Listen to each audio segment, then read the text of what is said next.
आप लोग में से बहुत जर्नलिस्ट लोग मुझे आप लोगों ने पूछा कि मैंने ओटीटी राइट्स या जो एस वॉर्ड सब्सक्रिप्शन राइट्स मैंने अपने फिल्म के नहीं बेचे। और उसकी वजह ये थी उस वक्त मैं आप लोगों को साफ शायद बोल नहीं पाया, लेकिन उसकी वजह ये थी कि मुझे वो मॉडल ठीक नहीं लग रहा है। वो मॉडल मुझे कभी भी समझ में नहीं आया था और इसीलिए मैंने ये नया मॉडल सोचा है। मुझे उम्मीद है कि आप लोगों को ये मॉडल पसंद आएगा। मुझे उम्मीद है कि देश के हर नागरिक को ये मॉडल पसंद आएगा और एक बार फिर सिनेमा जो है वो जिस बुलंदी पे लहराता था वो एक बार फिर लहराएगा ये पे। And thank you so much for coming here.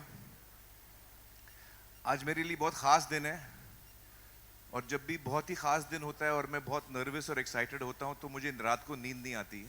तो रात भर में सोया नहीं हूँ क्योंकि आप लोगों से मुझे बात करनी थी और बहुत ही अहम बात करनी थी आप लोगों से। करीबन 15 साल पहले एक आंकड़ा मेरे सामने आया और उस आंकड़े को देखकर मैं काफ़ी शॉक्ड और सरप्राइज्ड हो गया था। और वो आंकड़ा ये था कि हमारे थिएटरों में जो फिल्में चलती हैं, जो सबसे बड़ी हिट होती है हमारी थिएटरों में, उनमें जो संख्या है हमारी पॉपुलेशन जो 140 करोड़ आबादी है हमारी, उसमें से लगभग 3 से 3.5 करोड़ लोग थिएटरों में फिल्म देखते हैं। इसका मतलब ये हुआ कि 2 से 3% लोग हमारी आबादी के थिएटरों में फिल्म देखते हैं। ये बात मुझे करीबन 15 साल मेरे जहन में आई और जब ये बात मेरे जहन में आई तो मेरा एक सवाल था अपने आप को कि एज अ फिल्म इंडस्ट्री जब हम सिर्फ 2.5, 2 या 3% आबादी को पहुंच पाते हैं हमारे थिएटरों के ज़रिए, तो एज एन इंडस्ट्री हम बाकी 98-97% को हम कैसे पहुंच रहे हैं उसके बारे में हमने सोचा है। हम उसको कैसे ये जो बहुत बड़ी पॉपुलेशन है हमारे देश की, भारत की, उसको हम कैसे पहुंच पाएंगे, सिनेमा हर आदमी तक कैसे पहुंच पाएगा। तो उस वक्त फिल्में थिएटर में लगती थी, फिर वीडियो आया, फिर वीसीडी आया, फिर डीवीडी आया, फिर केबल आया, बहुत सारे माध्यम आए रिलीज करने के लिए। लेकिन मैं उस सोच में था कि हम किस तरह इसका एक तोड़ निकाल पाएं कि हम हर जगह पहुंच पाएं। और मैंने कई कोशिशें भी की, कोई ठोस कोशिश नहीं की। बात मेरे जहन में ही थी, मैं सोच रहा था, मुझे एक आइडिया आया, मुझे वो ठीक नहीं लगा, दूसरा आइडिया आया, वो ठीक नहीं लगा। और किसी ना किसी वजह से जो चैलेंज से मैं जूझ रहा था उसका मैं हल नहीं निकाल पा रहा था। और फिर मुझे रियलाइज हुआ कि वो हल निकलने के लिए कुछ चीज़ें होना ज़रूरी हैं। और फिर हमारी सरकार ने यूपीआई लाया और जब यूपीआई आया हिंदुस्तान में तो इलेक्ट्रॉनिक पेमेंट्स, जो हम डिजिटल पेमेंट्स जिसको हम कहते हैं, वो बहुत आसान हो गया। आज हिंदुस्तान पूरे वर्ल्ड में नंबर 1 कंट्री है इलेक्ट्रॉनिक पेमेंट्स के लिए।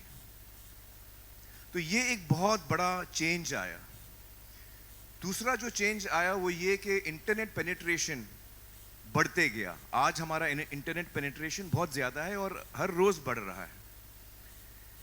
तो ये जब ये दो चीज़ें हुई कि इंटरनेट पेनिट्रेशन हर जगह पहुंच गया और यूपीआई आ गया, इलेक्ट्रॉनिक पेमेंट्स हर आदमी कर रहा है आज की तारीख में, तब मुझे एहसास हुआ कि अब ये वक्त सही है। जो हम अंग्रेजी में बोलते हैं the time is right for a perfect storm. तो मुझे लगा कि ये वो समय है जब हम जो मैं सोच रहा था उसका अब मुझे एक उत्तर मिला। और वो उत्तर ये था कि आज हम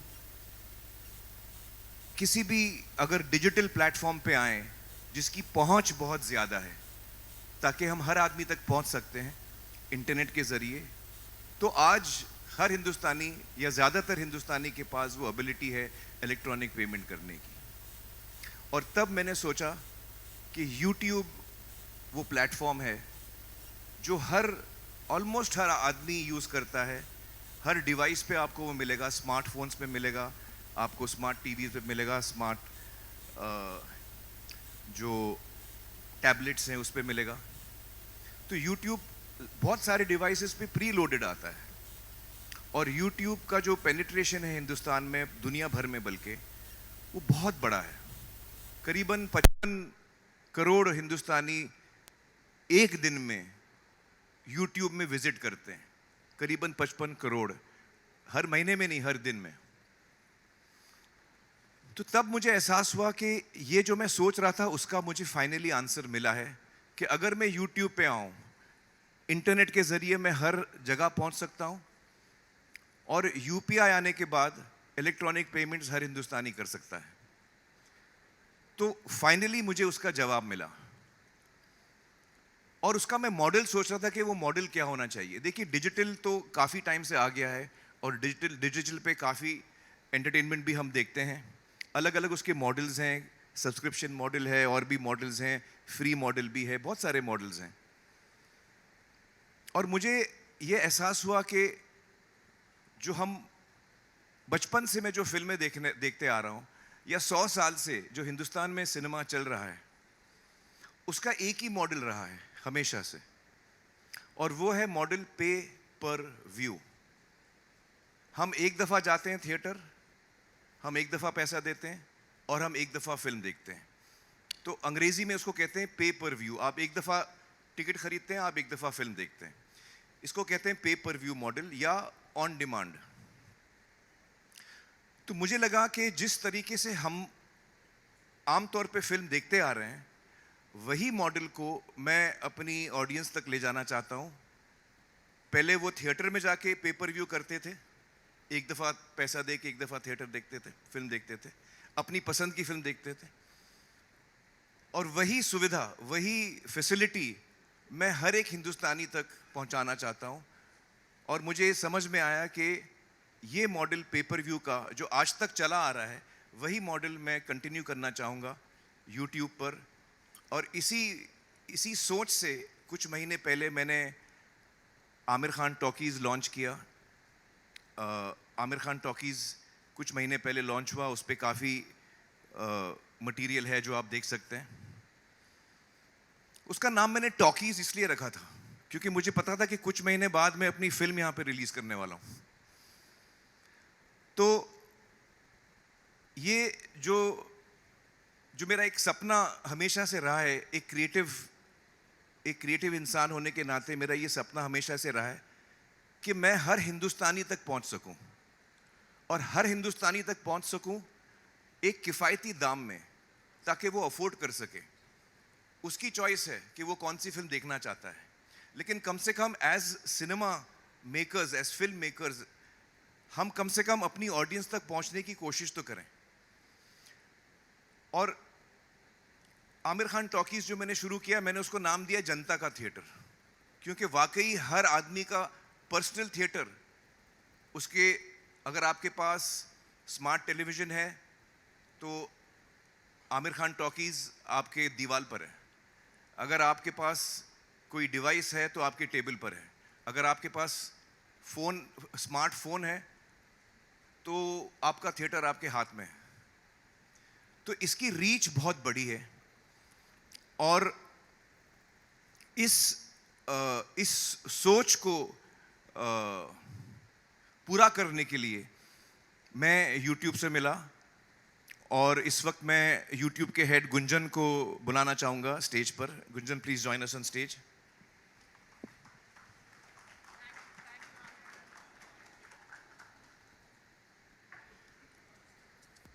हैव अ सीट।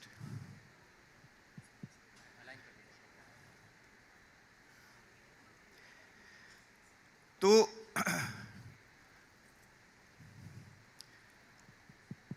हम लोग, दो तीन वजह हैं कि हमारा जो बिजनेस, जो थिएट्रिकल सिनेमा का जो बिजनेस है, जो थिएटरों में होता है, वो 2% 3% क्यों है।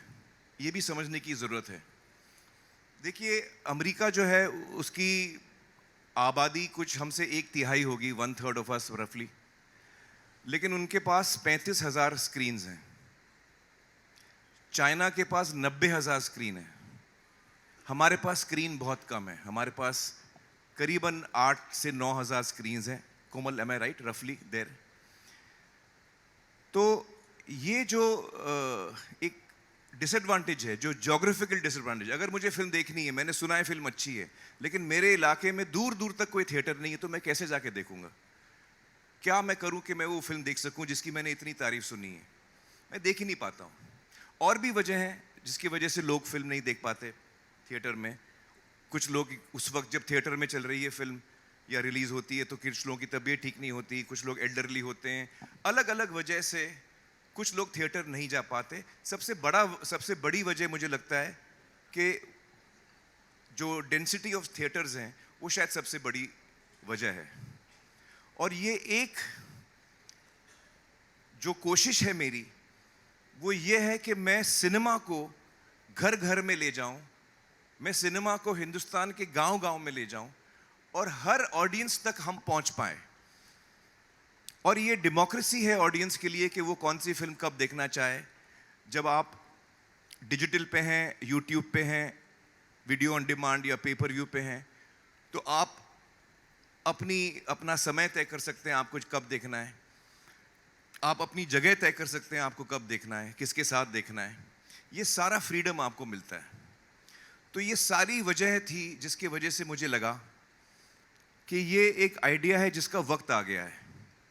हम लोग पिछले सालों में, जब से कोविड आया है, हम सुन रहे हैं कि थिएटर के फुटफॉल्स कम हुए हैं, लोगों की आदतें बदल चुकी हैं। और ये सिर्फ हिंदुस्तान में नहीं है, ये दुनिया भर में हम ये ट्रेंड देख रहे हैं कि फुटफॉल्स थिएटरों में कम होते जा रहे हैं। आई सपोज कि इंटरनेट, डिजिटल, सेल फोन आने के बाद, स्मार्टफोन आने के बाद हमारी ज़िंदगियां बदल चुकी हैं, हम एज ह्यूमन बींग्स बदल चुके हैं। आज मुझे जो ज़रूरत होती है मैं फ़ोन पे उसको ऑर्डर करता हूँ। अगर मुझे कुछ खाना ख़रीदना है तो मैं फ़ोन पे ऑर्डर कर सकता हूँ। कपड़े ख़रीदने हैं, जूते ख़रीदने हैं, दवाइयाँ ख़रीदनी हैं, ब्लड टेस्ट कराना है, आपको फ़्लाइट लेनी है, आपको होटल बुक करा, जो चीज़ आप करना चाहें आज आप सेल फोन पे करते हैं। तो आज के ज़माने में अगर आप डिजिटल प्लेटफॉर्म पे नहीं हैं तो आप बहुत सारे लोगों के लिए इररिलेवेंट हो जाते हैं, वो आप तक पहुंच ही नहीं पाते। और हर इंडस्ट्री ने इसको अपनाया है। मुझे लगता है कि फिल्म इंडस्ट्री को थोड़ा वक्त लगा है इस चीज़ को पूरी तरह अपनाने में, लेकिन मेरी ये उम्मीद है कि ये जो कोशिश हमने शुरू की है उससे नए दरवाजे खुलेंगे। मुझे लगता है कि बहुत सारे यंग फिल्म मेकर्स हैं जो फिल्में बनाना चाहते हैं, फिल्में बना भी लेते हैं। हिंदुस्तान में सबसे ज़्यादा फिल्में बनती हैं साल में, लेकिन सारी फिल्में रिलीज़ नहीं होती। शायद उसकी आधी भी फिल्में रिलीज़ नहीं होती। कोमल, एम आई राइट? आधी से कम फिल्में एक्चुअली थिएटर में उनको जगह मिलती है, क्योंकि वो इतने थिएटर्स भी नहीं हैं। बहुत सारे वजह हैं उसके लिए। तो यंग टैलेंट जो है वो ब्रेक थ्रू कैसे करेगा? थिएटर में मुझे जगह मिलती नहीं और कोई प्लेटफॉर्म, मुझे कोई पैसे देने वाला नहीं है मेरा कंटेंट खरीदने के लिए, तो मैं जाऊं तो कहां जाऊं? न्यू टैलेंट कैसे ब्रेक थ्रू करेगा? ये एक मौका मिलता है न्यू टैलेंट का कि जब आपने अच्छा कंटेंट बनाया और वो लोगों को पसंद आया तो वो दौड़ेगा, वो एक से दूसरा आदमी बात करेगा, जिसको हम वर्ड ऑफ माउथ बोलते हैं। तो ये एक नई अपॉर्चुनिटी है यंग टैलेंट के लिए। मुझे लगता है कि ये एक अपॉर्चुनिटी है जो टैलेंट ऑलरेडी मौजूद है। अक्सर हमको कभी कभी लगता है कि यार हमको जो कहना है हम कह नहीं पाए, मार्केट फोर्सेस हैं, कभी कभी और भी वजह हैं जिसकी वजह से हम जो कहना चाहते हैं हम वो पूरी तरह कह नहीं पाते। हमको अक्सर और लोग बताते हैं कि भाई आप ये कंटेंट बनाओ, ऐसा बनाओ, आप फलाना। तो एक क्रिएटिव इंसान की जो एक उसका जो इमोशन होता है कि उसको क्या बनाना है, वो कहीं ना कहीं उसको फिर मारना पड़ता है। लेकिन अब मैं जो चाहूं मैं बना सकता हूं। I am the person who will decide what I want to make. And I decide even what is the economics of it, उसकी इकोनॉमिक्स भी क्या होगी वो भी मैं तय करूँगा।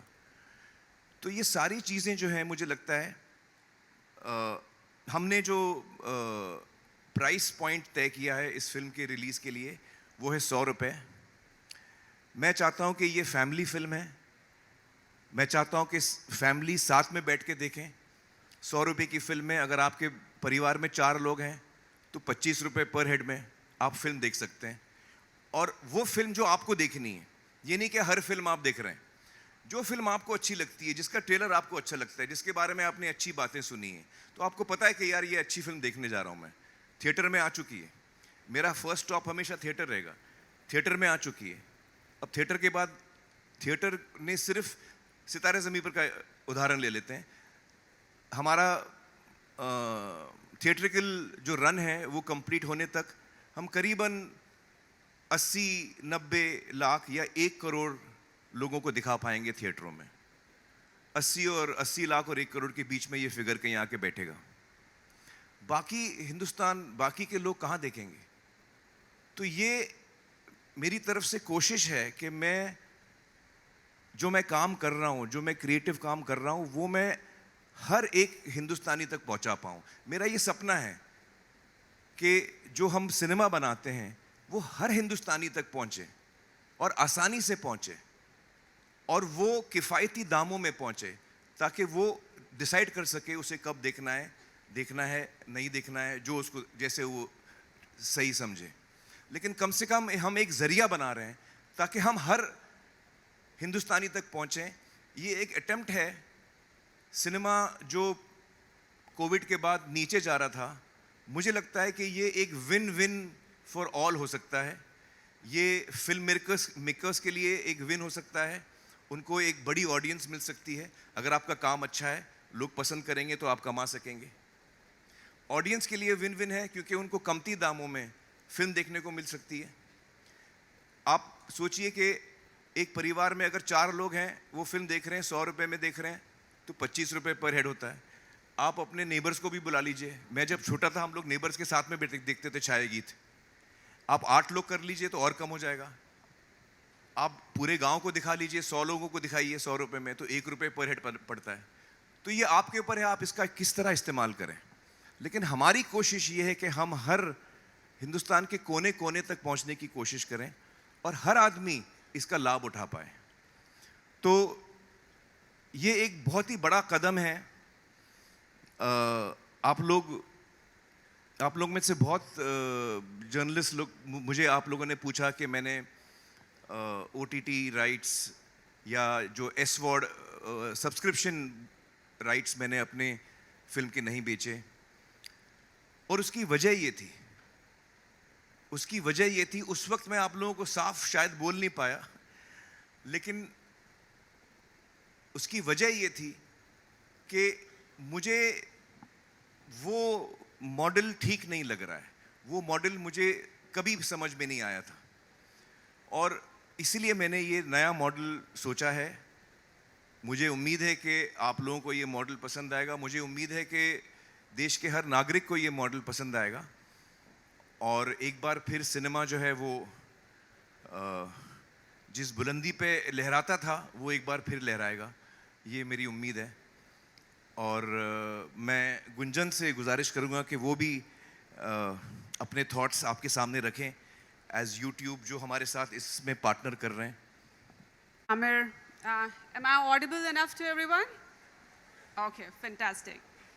Good evening, everyone. What an incredible moment it is for Indian cinema and also for YouTube. Aamir ने आपके साथ अभी एकदम blockbuster news share कर दी है that सितारे ज़मीं पर is making its debut on YouTube on 1st of August, directly after its theatrical release.